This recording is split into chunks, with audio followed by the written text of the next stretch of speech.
안녕하십니까? 안녕하십니까? 네, 바쁘실 텐데 시간 내주셔서 감사합니다. 별 말씀을. 예, 본격적인 토론은 마스크를 좀 벗고 진행합니다.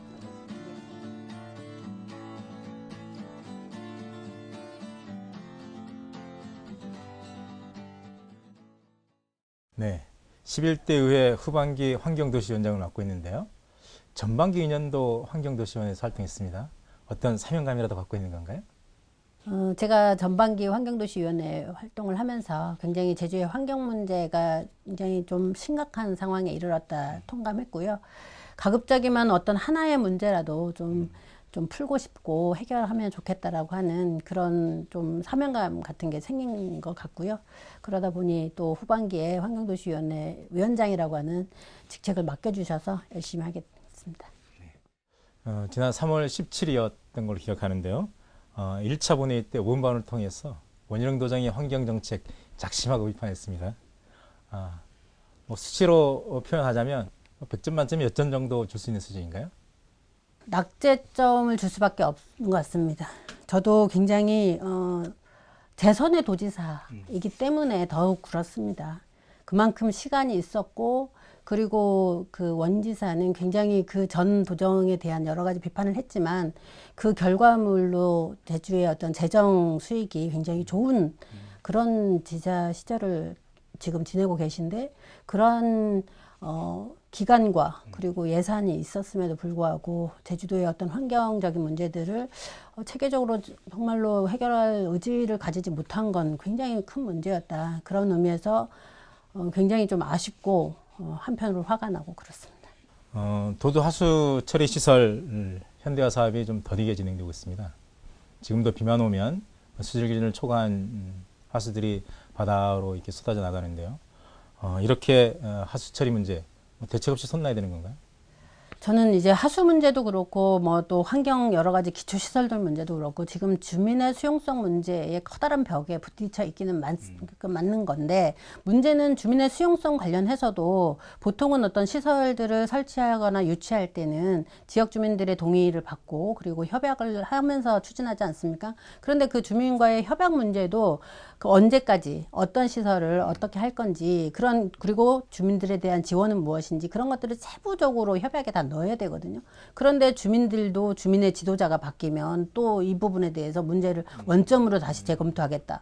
또 도지사 외에 그 부서장이 바뀌면 그 문제를 어떻게 해결해야 될지 그동안의 어떤 그런 뭐 역사라든지 그다음에 어떤 문제들이 있었는지에 대해서 파악하는 데 시간이 허비되면서 그런 시간들이 계속 누적이 되는 것 같아요. 그러다 보니까 어느 것 하나도 제대로 진전을 못 시키고 도도하수 처리장 같은 경우도 어쩔 수 없이 그 비가 올 때는 뭐 다른 시도도 마찬가지입니다. 하수도법에 방류를 수질 기준을 맞추기가 굉장히 어렵습니다. 그런데 원래 평상시는 그 처리 시설이 한 85%까지가 맥시멈이라고 보거든요. 그런데 우리는 이미 처리 시설의 100% 가까이 있기 때문에 수질 기준을 맞춘다는 것이 기술적으로도 굉장히 어려운 일이 된 거죠. 그럼에도 불구하고 그걸 맞추려고 굉장히 그 단기적인 어떤 처방이나 시설을 하고 있지만 그건 굉장히 돈이 많이 들어가고 있죠. 그런데 이제 이 도도하수 처리장은 현대화 사업으로 이게 추진이 다시 되고 있는 거 아닙니까? 그런데 그러다 보니까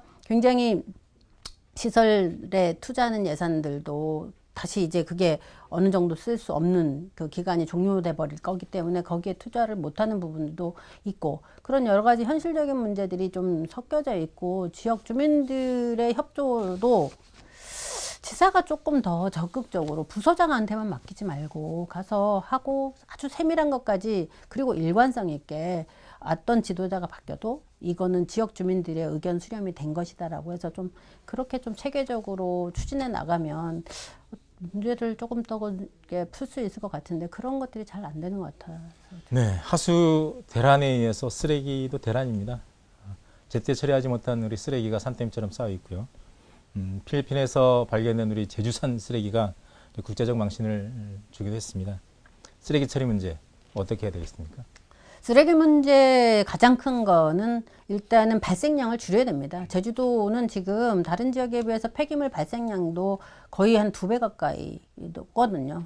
그 부분이 어떤 원인에 의해서 이렇게 되는지에 대해서도 철저한 분석이 필요하고요. 또 하나는 그 처리 그 비용들을 이제는 좀 현실화시킬 필요가 있다. 우리가 아무리 그 분리수거를 원칙으로 하고 있고 분리된 쓰레기는 자원이 된다고 하지만 그 자원이 되는 것들도 수거부터 시작해서 처리하는데 비용이 굉장히 많이 들고 있거든요. 그렇기 때문에 그것은 말하기 좋다고 해서 자원이라고 얘기하는 거지 다 그것도 비용이 들어가는 부분이기 때문에 그런 부분들을 생산자들도 그렇고 상품을 만들어내는 상산자도 그렇고 소비자는 자도 그렇고 공동의 분담의 원칙을 세워서 그 부분을 좀 해결해야 되지 않겠냐라는 생각이 들고 제주의 그 가치가 워낙 환경적인 측면이 국민적으로 다 관심이 있기 때문에 제주도에 쓰레기가 쌓여 있다 그러면 전국 이슈가 금방 되기 때문에 그렇습니다. 더더욱이나.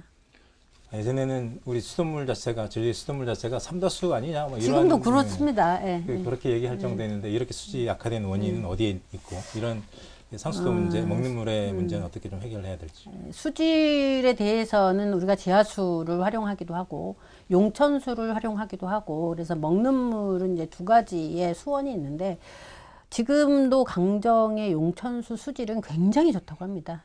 그런데 문제는 그 취수원 주변의 환경들을 관리하지 못하는 거고 그리고 그 취수 과정이라든지 그 다음에 여과 과정, 정수의 전반적인 과정에 시설물들이 이제까지 워낙 물이 좋다 보니까 투자를 다른 시도에 비해서 너무 안 한 거거든요. 그런 문제들이 노후화되면서 갑자기 폭우가 쏟아진다든지 이럴 때 그런 것들을 방지하기 어려운 그런 시설물들이 돼버렸다는 거예요. 그래서 그런 부분들에 대해서도 좀 더 예산 투여가 되었어야 되고 그거에 대한 감독이나 관리가 제대로 됐어야 되는데 그런 걸 너무 좀 방심하지 않았냐 이런 생각이 들고요. 한편으로 가장 더 큰 걱정은 저희가 이제 지하수의 거의 99%를 의존하고 살고 있는데 지하수의 수질 기준이 계속 악화일로에 있거든요. 아직까지 먹는 물 수준에 있다고는 하지만 그래서 우리가 삼다수를 자랑하는 것만큼 과연 우리의 먹는 물, 제주의 수돗물을 과연 자랑할 수 있을까라고 하는 건 정말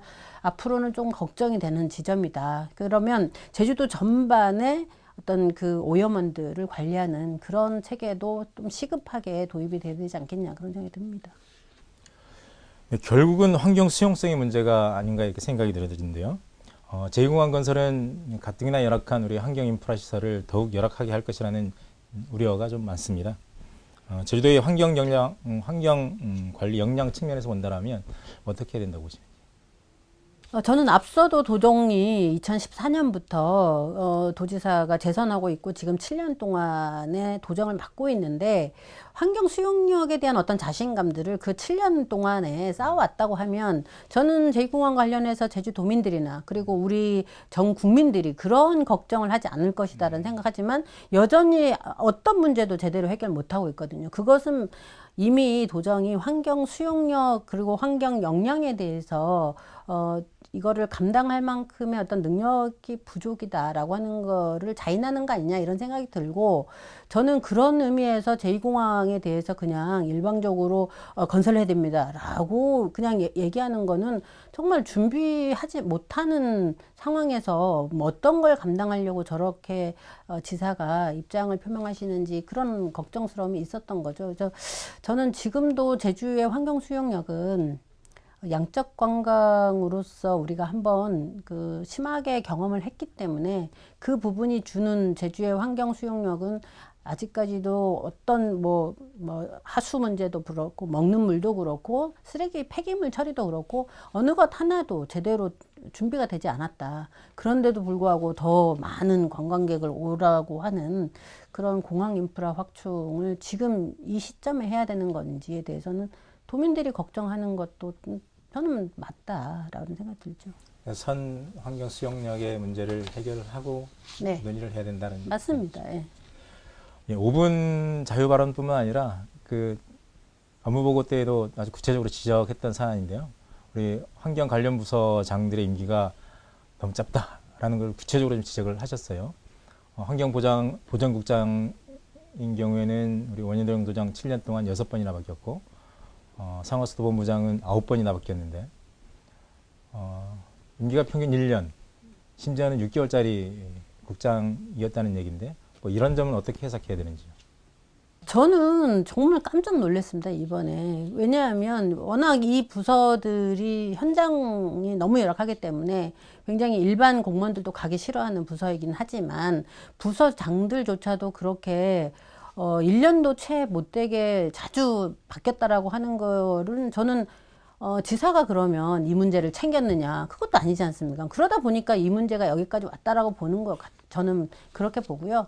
그리고 저는 민간단체에서도 어떤 부서장이라든지 기관의 장을 세울 때는 최소한 그 분야에 얼만큼의 전문적인 역량이 있는지 최소한의 가이드라인이 있어야 되는 거 아닙니까?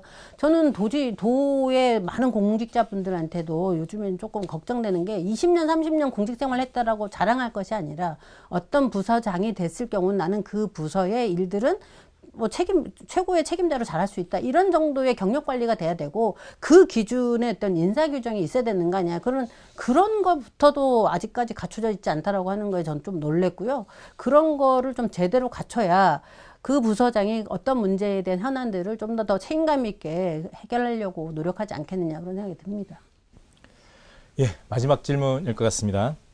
원희룡 도정이 수립한 제주 미래비전의 핵심은 사람과 자연이 공존하는 청정 제주입니다. 말로는 상당히 진짜 제주의 미래 핵심 가치일 것 같은데 성적표는 그렇지 않다라는 평가가 좀 많아요. 우리 원희룡 도정에게 마지막으로 당부하고 싶은 얘기 좀 해주시죠. 저는 2014년에 원지사가 당선될 때 원풍의 도민들의 열망은 정말로 좀 똑똑하고 그동안의 어떤 정치적인 그런 어떤 바탕이 아닌 새로운 제주를 바라보는 시각에서 도지사가 됐기 때문에 굉장히 그 제주도의 어떤 현안 문제에 대해서 좀 더 객관적이면서 좀 체계적으로 문제를 잘 해결할 것이라고 하는 기대가 있었을 거라고 생각이 듭니다. 근데 그러지 못했고 그냥 그 자리가 여전히 정치적으로밖에 활용되지 못하다라고 하는 것들이 되게 아쉽고요. 지금이라도 이제 남은 한 1년간의 임기가 있으면 한두 개 문제만이라도 이거는 내가 꼭 풀고 말겠다라고 하는 걸로 도지사가 태스크포드가 딱 돼서 TF를 꾸리고 본인이 계속 그 문제에 대해서 해결하는 그런 좀 숙제를 하는 그런 모습을 좀 보여주면 좋겠다라는 말씀을 꼭 드리고 싶고, 제가 도정 질문할 기회가 있으면 그 부분에 대해서 답변을 꼭 받고 숙제 검사를 꼭 해보도록 하겠다, 이런 생각이 듭니다. 네, 지금까지 강성희 환경도시원장님과 제주도의 환경정책에 대해서 많은 얘기를 나눠봤습니다. 청정 환경을 자랑하던 제주가 많이 아픕니다. 수질 기준을 초과한 하수가 바다로 흘러가고 있고 제때 처리하지 못한 쓰레기가 산더미처럼 쌓여가고 있습니다. 삼다수가 떠던 수돗물에서는 깔따구 유충이 발견돼 도민사회가 큰 충격에 휩싸이기도 했습니다. 청정과 공존을 제주 미래비전의 핵심 가치로 채택한 원희룡 도정. 지금이라도 제주의 환경 가치를 소중하게 여기는 도민들의 마음을 헤아려 지속가능한 청정 제주를 만드는 일에 도정 역량을 집중해야 할 것입니다. 이상으로 이슈 인터뷰를 모두 마치겠습니다. 감사합니다. 고맙습니다. 네.